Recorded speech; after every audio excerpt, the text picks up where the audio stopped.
Shabbat Shalom a todos, que o Eterno possa abençoar a vida de todos os nossos irmãos e irmãs que estão ouvindo este show mais uma vez. Aqui estamos num Shabbat. Graças ao Eterno estamos dando continuidades aos shiurim, aos estudos do Tanar. Graças ao Eterno temos colocado isso em nosso coração, lógico, com a autoridade do Eterno nos concedeu para que pudéssemos aqui apresentar a vocês os estudos das Escrituras. Bem, havíamos parado aí acho que mais ou menos um mês e meio, porque estávamos mudando aqui o escritório, dando uma reformada, e hoje nós vamos voltar com tudo. Tá? Iremos fazer shiur no Instagram logo. Nós temos também agora uma comunidade virtual. Isso mesmo, temos uma comunidade virtual com algumas pessoas, incluindo do Brasil inteiro, e também outras pessoas que estarão no exterior, como África do Sul, Venezuela, Bolívia, Equador e muito mais. Graças ao Eterno, o Eterno nos colocou isso em nosso coração para que pudéssemos ajudar muitas pessoas. O que temos visto ao longo desses anos que se passaram, de 8 anos no judaísmo nazareno, são experiências que tivemos e testemunho que observamos de pessoas que infelizmente têm a carência, têm a carência das Escrituras, desconhecem as Escrituras, não conhecem as Escrituras, não se dedicam à leitura das Escrituras, principalmente pessoas que migraram para o judaísmo, que vieram oriundas do cristianismo, pessoas que vieram do cristianismo e hoje estão no judaísmo, pessoas que ainda têm aquele ranço, aquele ranço de, como digo, ainda tem aquelas características, aqueles costumes cristianizados, de apenas observar um versículo e acha que aquele versículo está enquadrado em sua vida, e realmente aquele versículo foi escrito por uma pessoa que tinha um relacionamento com o Eterno, um bom relacionamento com o Eterno. E essas pessoas, elas aderem a elas. Isso é uma mente cristianizada, porque você foi romantizado na igreja, você foi induzido a crer e acreditar de que alguns versículos e a Bíblia pertencem a você. E na realidade, quem escreveu isso estava, como nós temos David, Salomão, outros escritores das Escrituras, escreveram porque estavam tendo uma experiência com o Eterno. Agora, é impossível que isso aconteça, algumas coisas que estão nas Escrituras, é impossível que isso aconteça? Não, não é impossível. É possível, mas para isso você tem que obedecer o Eterno. Mas para isso você tem que colocar em prática os mandamentos do Eterno. Tem muita gente que coloca versículos de carros, nos carros, versículos nos carros, nas casas, em quadros, e diz: o Senhor é meu pastor e nada me faltará. Muitos outros versículos, mas esses versículos estavam relacionados, como eu disse, a pessoas que tinham comunhão com o Eterno. E não com você que não obedece. Gente, nós fomos romantizados no cristianismo. Nos influenciaram a entender, e colocar em prática uma coisa que não tem estrutura espiritual. Apenas acreditamos, fantasiosamente, uma fantasia.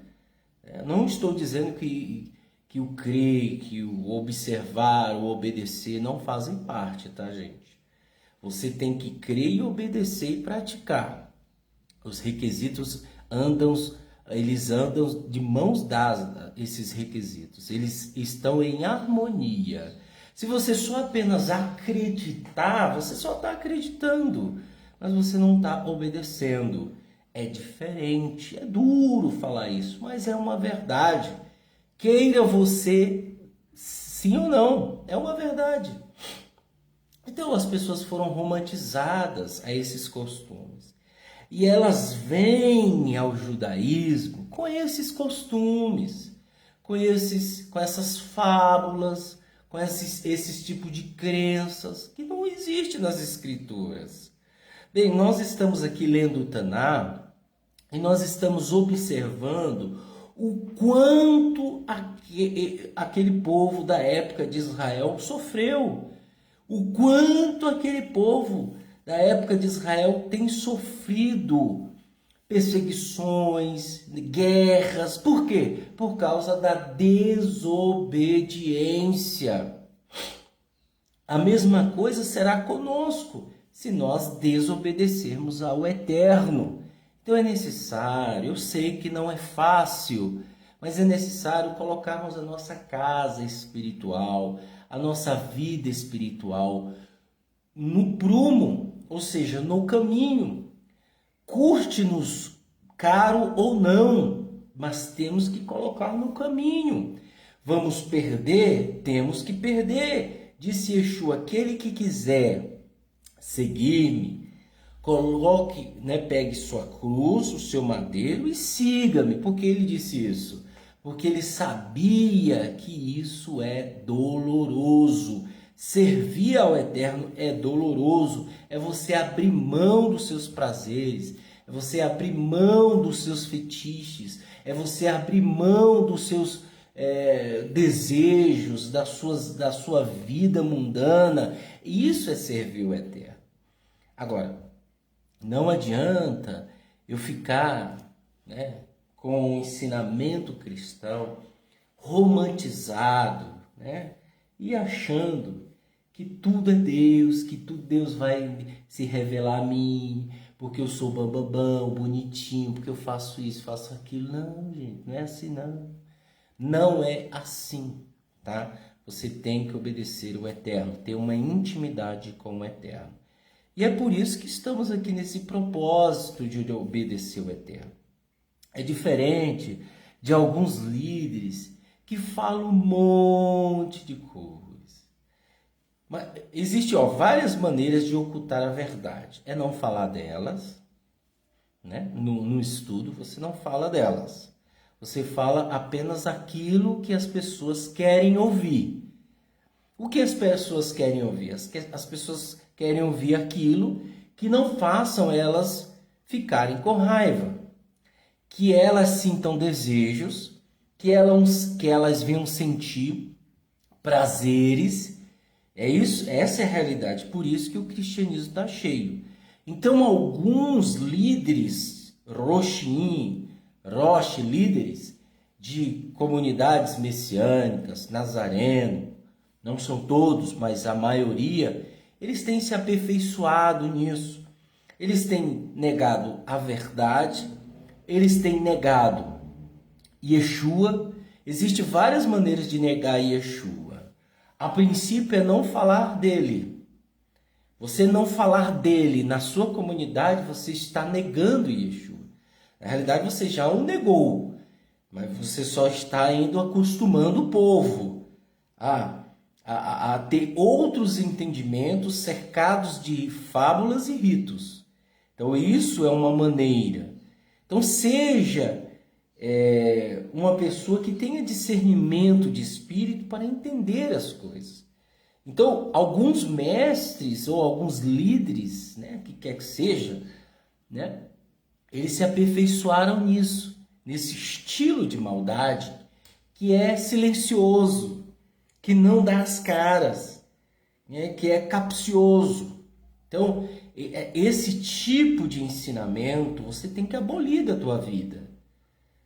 A pessoa ela fala mais dos livros judaicos, mais dos ritos, mais dos costumes, mais das fábulas, mas dos Bnei Anussim, né? Que agora é uma história de Bnei Anussim para lá e para cá, que não para. Então ela fala mais disso do que o das Escrituras. Por que ela não fala das Escrituras? Porque as Escrituras vai condenar esse tipo de prática. Então é muito mais fácil eu trazer um ensinamento que eu criei, que eu formulei, do que trazer as Escrituras para as pessoas. Isso contraria, quando eu trago as Escrituras para as pessoas da minha comunidade, vai contrariar os meus desejos, vai contrariar os desejos dos ouvintes, e você vai ter em sua volta, ou em sua comunidade, mínimas pessoas. Porque essas mínimas pessoas é as que vão querer se consertar. Essas poucas pessoas que ficarem na sua comunidade são as que querem se consertar. As que sumiram são aquelas que não querem se consertar. Esse é o motivo. Então nós temos vivenciado e vivido esse tempo todo para entendermos isso, e é o que está acontecendo. Não se engane, não se apegue a qualquer tipo de ensinamento.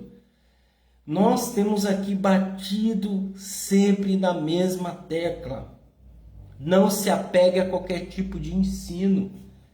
Não se apegue àquele ensino que leem as Escrituras e explicam sobre as Escrituras, e o foco é as Escrituras. Porque antes, na época de Yeshua, na época dos emissários, dos Talmidim, discípulos de Yeshua, eles falavam das Escrituras. Eles não falavam deles. Eles não falavam dos ritos. Eles não falavam das fábulas. Embora havia muitas coisas, mas isso não era prioridade. A prioridade era a mudança de caráter, coisa que hoje não é falado em comunidades. Por que não é falado?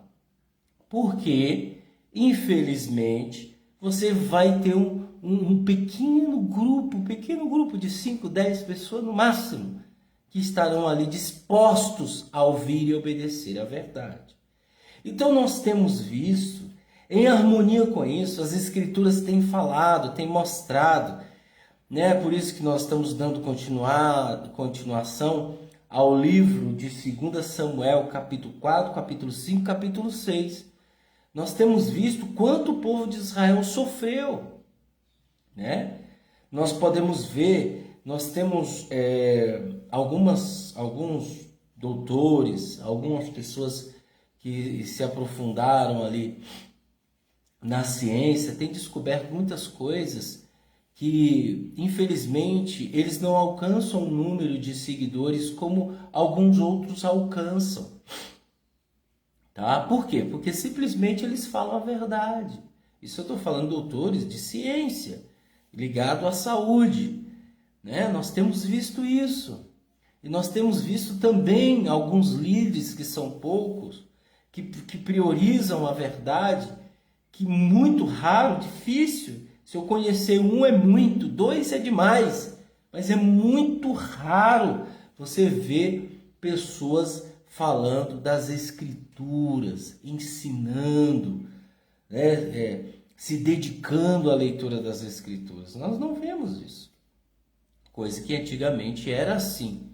Na época de Yeshua se lia as Escrituras, se ensinava as Escrituras, tá?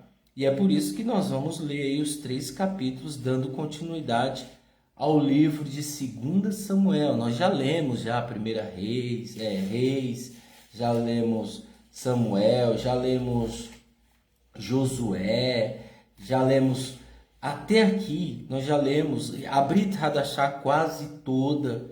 A gente, se eu não me engano, só deixou 2 livros para trás, acho que foi Marcos e Lucas, e o Apocalipse. Só esses, o resto nós lemos tudo. Então veja quão interessante nós temos colocado aqui à disposição de vocês. Se vocês querem aprender sobre a Brit Hadashah, tá lá todos os livros no canal do YouTube. Aqui mesmo nessa parte, se você rolar até lá embaixo, você vai ver vários estudos em vídeos.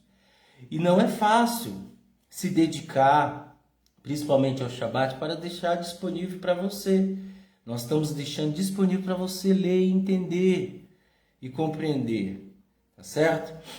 Esse é o recado que nós temos dado aqui todas as vezes e fazemos sempre a repetido recado justamente para que você entenda e compreenda e coloque a sua vida em ordem. Vamos ler o capítulo 4 de 2 Samuel em nome de Yeshua o Mashiach. Quando Isboshete, o filho de Shaul, ouviu que Aviné tinha morrido em Hebrom, sua coragem faltou. E todo Israel ficou alarmado. O filho de Shaul tinha 2 homens que eram os capitães dos grupos de ataque. Um chamava-se Baaná e o outro Requirave, filhos de Rimon, o Beiroti, do povo de Benjamim. Porque Beirote é contado como parte de Benjamim. Ainda que os Beirotim tenham fugido para Gitaim e vivido como estrangeiros naquele lugar até o dia de hoje. E o Ronatan, o filho de Shaul, tinha um filho e ele era manco de ambas as pernas. Ele tinha 5 anos de idade quando as notícias sobre Shaul e Jonatã chegaram de Israel. Sua ama o recolheu e fugiu, mas enquanto ela se apressava para fugir, ele caiu e ficou manco. Seu nome era Mefiboshete, o filho de Rimon, o Beiroti. Requirave e Banar partiram e chegaram durante o calor do dia à casa de Isboshete. No momento em que eles estavam no repouso da tarde, eles foram diretamente para casa, como se estivessem indo buscar trigo, e apunhalaram no ventre. Então Requirave e Baaná, seu irmão, escaparam. Eles entraram na casa enquanto eles estavam em sua cama, em seu quarto, apunhalaram-no e o mataram. Depois o decapitaram, tomaram sua cabeça e fugiram por toda a noite pela estrada que atravessava Aravá. Eles trouxeram a cabeça de Isboshete a David em Hebrom e disseram ao rei: aqui está a cabeça de Isboshete, o filho de Shaul, teu inimigo, aquele que procurava tirar sua vida. Hoje Adonai tomou vingança sobre Shaul e sobre seu filho por causa do meu senhor o rei. Davi, porém, respondeu a Requirave e Baanave, seu irmão, os filhos de Rimon, o Beiroti: como vive Adonai, o qual me livrou de toda espécie de dificuldade. Quando alguém me contou: eis aqui Shaul está morto, pensando que me trazia boas notícias, eu não o recompensei por aquilo que me contou, mas agarrei e o matei em Ziclag. Muito mais agora, quando criminosos mataram um homem inocente em sua casa, na própria cama. Não deveria eu considerar o responsável por sua morte e livrar a terra de vocês? Davi então deu ordens a seus homens e eles o mataram, cortando suas mãos e pés e penduraram próximo ao sul de Hebrom. Contudo, tomaram a cabeça de Isboshete e o sepultaram no túmulo de Aviné em Hebrom. Vejam só. Davi considerava muito a família de Shaul. Shaul, embora ele foi o primeiro rei de Israel, porém ele fez o que era mal aos olhos do Eterno. E o seu sucessor foi Davi. Shaul, ele perseguiu Davi, junto com alguns dos seus soldados e alguns familiares. Mas o filho de Davi, ou de Shaul, ele tinha um voto com Davi, né? E aí o que acontece? Isboshete e o outro também, que é Mefiboshete e Isboshete, eram 2 irmãos, filhos de Shaul. Mefiboshete, né, esse Mefiboshete, ele foi apunhalado e cortaram a cabeça deles e levaram até a cabeça dele, levaram até Davi, chegando lá achando que Davi iria considerar isso como algo justo. E Davi acabou matando os dois que decapitaram ele, porque Davi tinha alianças, ou seja, considerava também Shaul, embora ele perseguiu Davi e ele morreu. Na realidade, Shaul morreu se matando, né? Ele pulou sobre a sua própria espada, assim como seus filhos. E um outro detalhe é que quem viu isso pegou a coroa, levou até Davi e contou dizendo que matou Shaul. Na realidade, Shaul se matou pulando em cima de sua espada junto com seus filhos. E eles se mataram. Para que os inimigos não viessem fazer o que tinha que ser feito, né, colocando eles à vergonha. Então eles fizeram isso.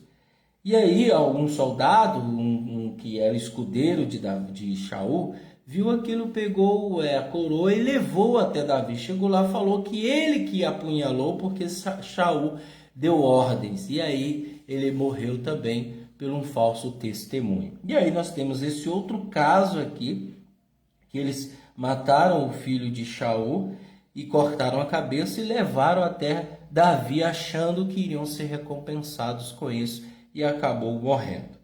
Esse é um caso que aconteceu em 2 Samuel capítulo 4. Vamos ler agora o capítulo 5.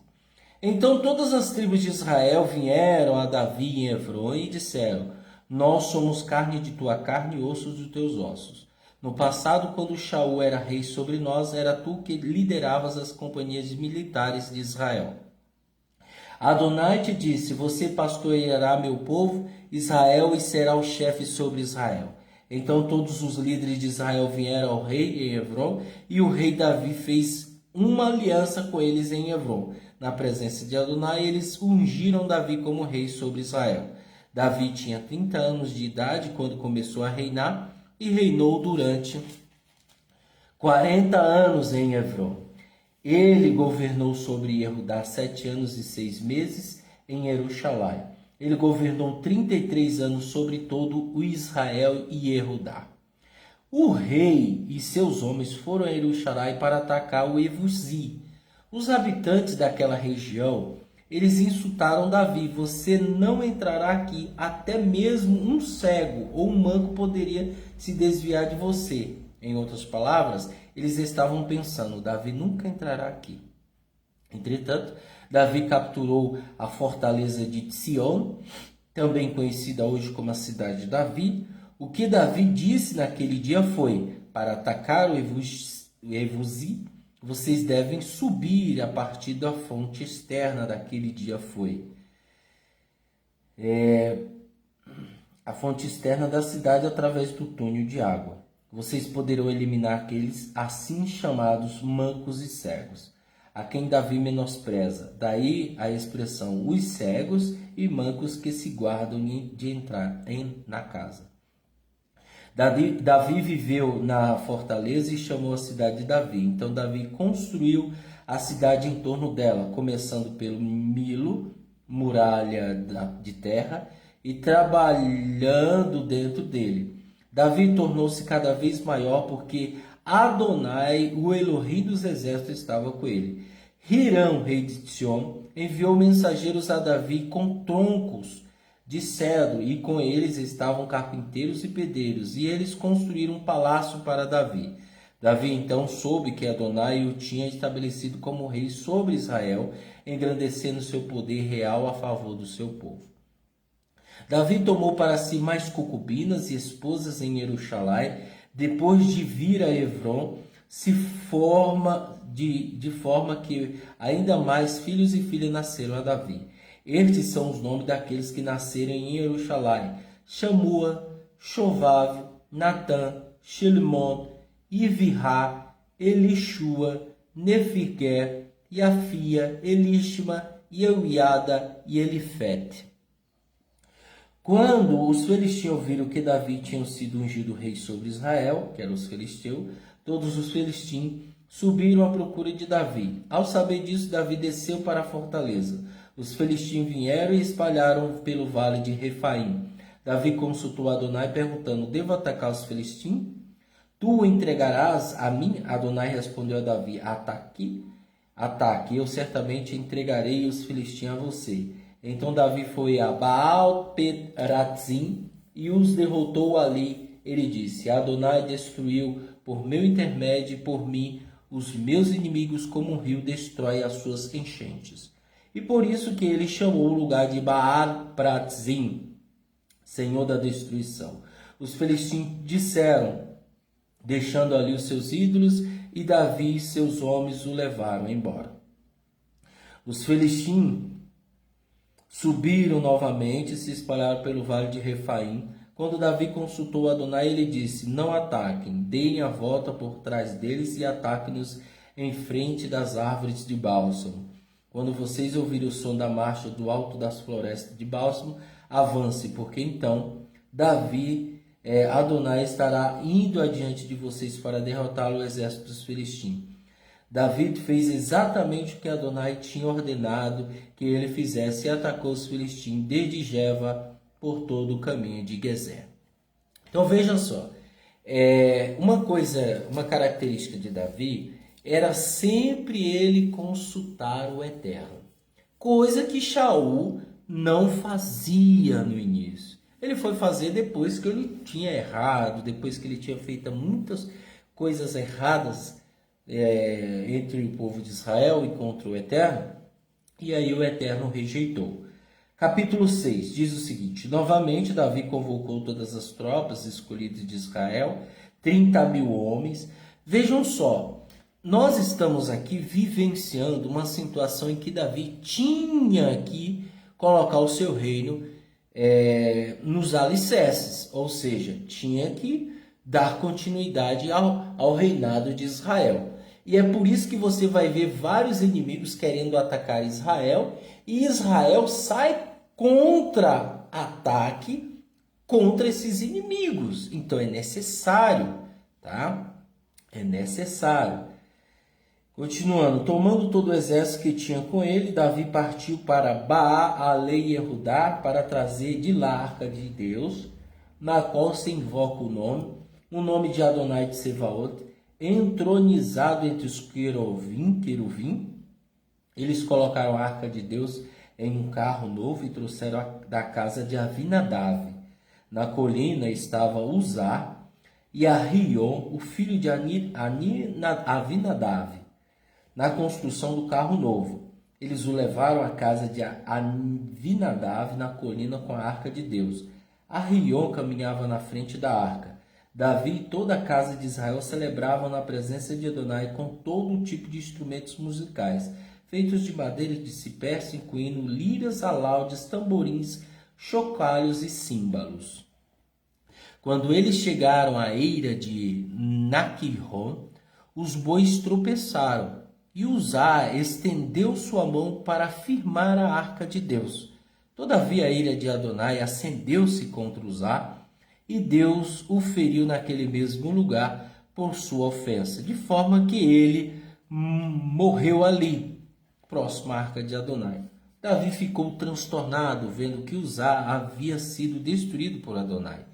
Desde então, aquele lugar foi chamado de Peretz Uzá, destruição de Uzá. Naquele dia, Davi sentiu medo de Adonai. Ele perguntou: como poderá a arca de Adonai vir a mim? Assim, Davi não pôde trazer a arca de Adonai da cidade de Davi. Em vez disso, ele a levou para a casa de Obed-Edom, o Giti. A arca de Adonai ficou na casa de Obed-Edom, o Giti, por 3 meses. E Adonai abençoou Obed-Edom e toda a sua família. E disseram ao rei Davi: Adonai abençoa a casa de Obed-Edom em todos os que ela pertence, graças à arca de Deus. Davi foi e alegremente trouxe a arca de Deus à casa de Obed-Edom, à cidade de Davi. Quando aqueles que carregavam a arca de Adonai tinham avançado apenas 6 passos, ele sacrificou um boi e uma ovelha gorda. Em seguida, Davi dançou e girou de forma desenfreada diante de Adonai, vestindo as vestes rituais de linho. Então Davi e toda a casa de Israel trouxeram a arca de Adonai com gritos e som de chofar.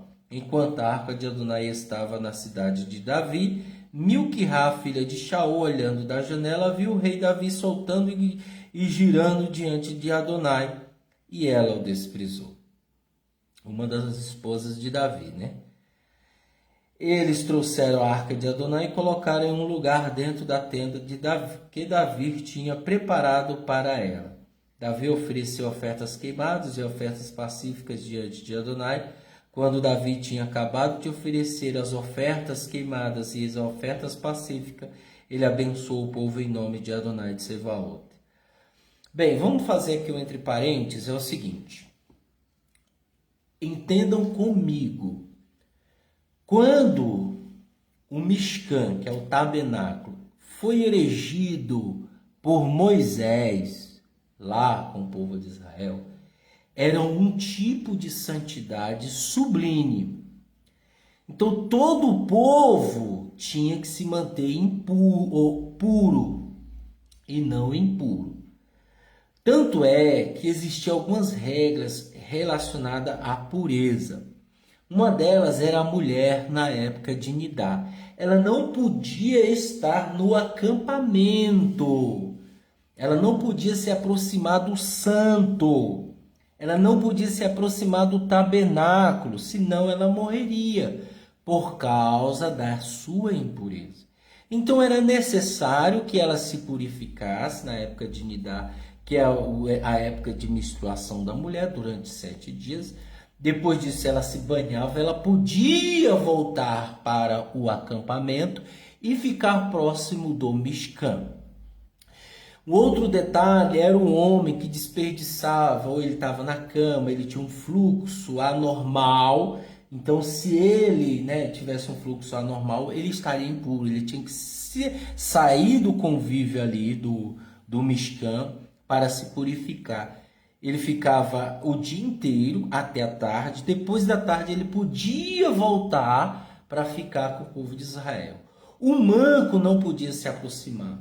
Uma pessoa impura não podia se aproximar. Uma pessoa que tocasse numa carcaça não podia se aproximar. Uma pessoa que tivesse impura de qualquer coisa, tocasse no inseto, algo aqui relacionado à impureza, ela não podia chegar perto, porque senão ela morreria.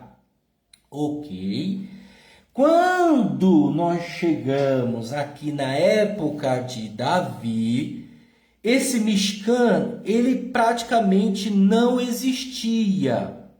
Por quê? Houve um saqueamento, houve uma guerra entre o povo de Shaul, entre a época dos juízes, havia muitas guerras, para Israel tomar posse.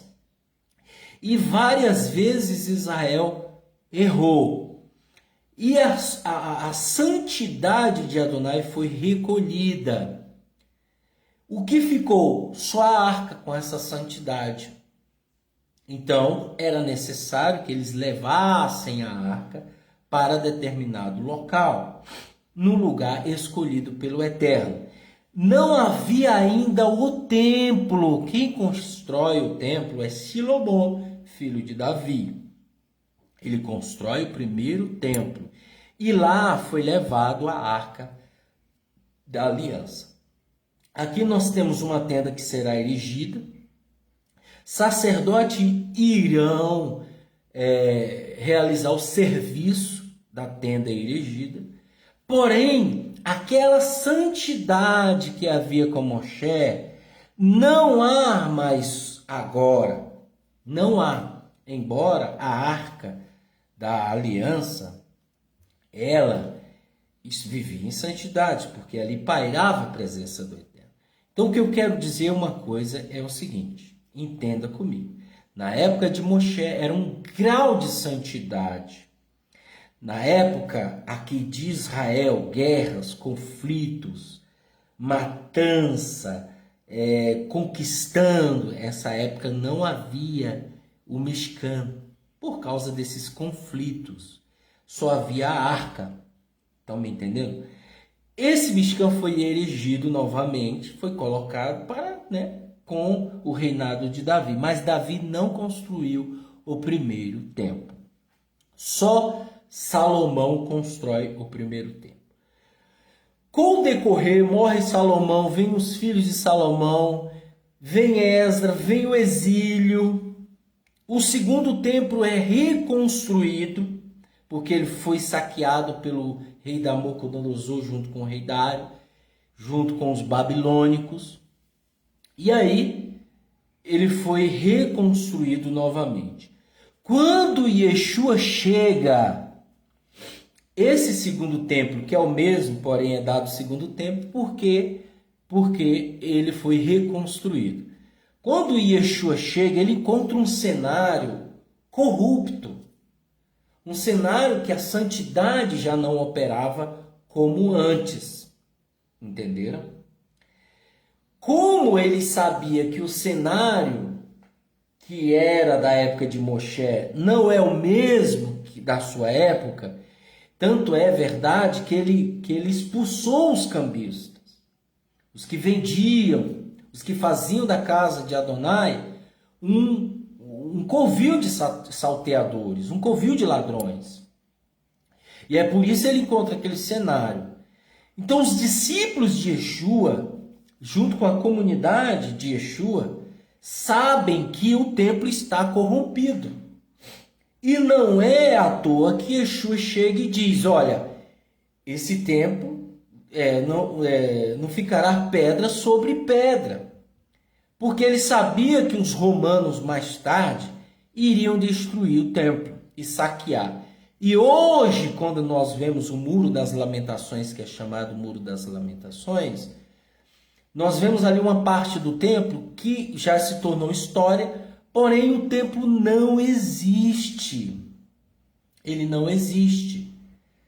Justamente para mostrar para nós que por causa do pecado do povo de Israel, por causa do pecado da humanidade, por causa do pecado principalmente do povo de Israel, a santidade foi recolhida.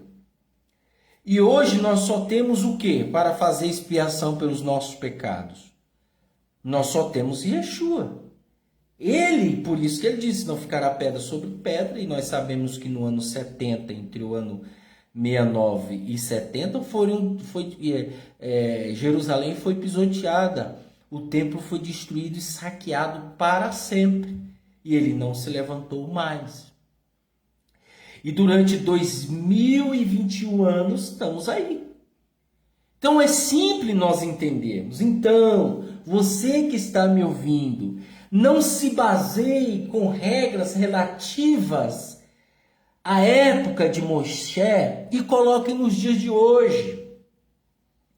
Existem coisas, é igual, muitas pessoas chegam para mim e falam assim, eu quero ser circuncidado.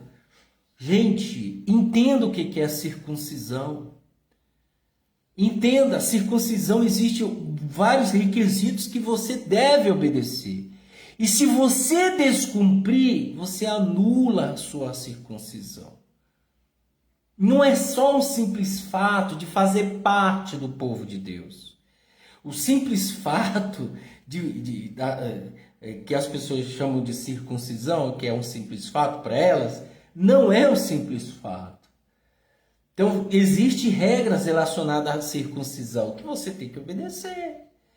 E nós sabemos que o ser humano não é capaz, ninguém nunca foi capaz de obedecer. E aí o ser humano sempre está errando e falhando e cometendo pecados. Você anula a circuncisão.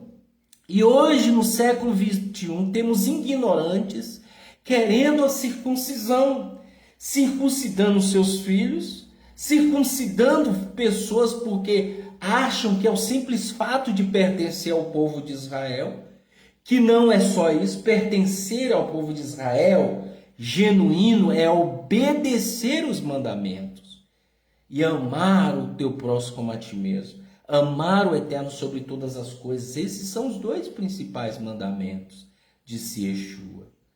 Mas se você não respeita ao próximo que está perto de você. Se você calúnia a pessoa que está próximo perto de você, você ama? Você não ama, você não obedece. Você pode ser circuncidado, você pode fazer o que você quiser. O que adianta, disse o profeta Ismial, que adianta você ser circuncidado no prepúcio da carne e incircunciso no coração? Que adianta? Foi com isso que Paulo se baseou, com essa profecia do profeta. Que adianta você ser circuncidados? Eles chamam de mutilados. Que adianta? Então não pegue coisas, regras relativas àquela época de Moshe e se aplique hoje. Isso é burrice. Isso é pura ignorância. Nós não temos, principalmente no século 21, não temos condições nenhuma.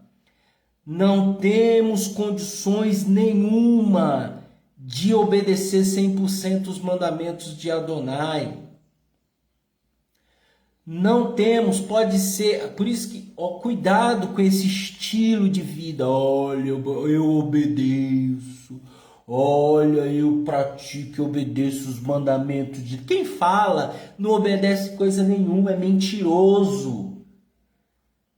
Primeiro, que quem obedece não fica falando, entendeu? Então, por quê? Porque você faz para o eterno, você não faz para os outros. Então, isso é um dogma, como se fosse um vírus colocado no teu DNA, na sua célula, no seu sangue, fazendo com que você diga para si mesmo que você é merecedor, que você obedece, que o eterno vai te justificar pelos seus atos. Não! O eterno não vai nos justificar pelos nossos atos. Ele vai nos justificar através do sangue precioso de Yeshua. Todas as escrituras apontam para Yeshua. Toda a escritura. E é por isso que você não vê nenhum rabino, nenhum roche que nega Yeshua, roxim, líderes que têm negado Yeshua, falando das escrituras. Porque se falar, vai ter que confessar. Nós temos visto muitos líderes de grupo, de Facebook, página que colocam lá: olha, o Zohar está falando que Yeshua pegou sobre si todas, ele convoca, o Mashiach convoca as doenças, convoca tudo, as dores de Israel para cima dele. Ele abre um Zohar, só que ele não tem coragem de ir mais um pouco à frente e mostrar que o Mashiach e o Eterno são um. E o Zohar fala sobre isso. Por que essas pessoas que ficam falando de Yeshua convocam as doenças para si, elas não são as mesmas que falam que Yeshua e Adonai, ou o Mashiach e Adonai são um, como Yeshua disse, eu e o Pai somos um? Por que essas pessoas não falam? Porque elas não querem compromisso com a verdade. Elas querem garinhar pessoas, se aproveitar das pessoas, elas querem isso. É isso que elas querem. Mas confessar a verdade elas não querem. E é o que nós temos visto isso durante todo o tempo que nós temos vivido no aprendizado das Escrituras. Nós temos acompanhado, temos vivenciado vários grupos, várias pessoas com esse tipo de ensinamento, né? Então, infelizmente, é o que está ocorrendo hoje.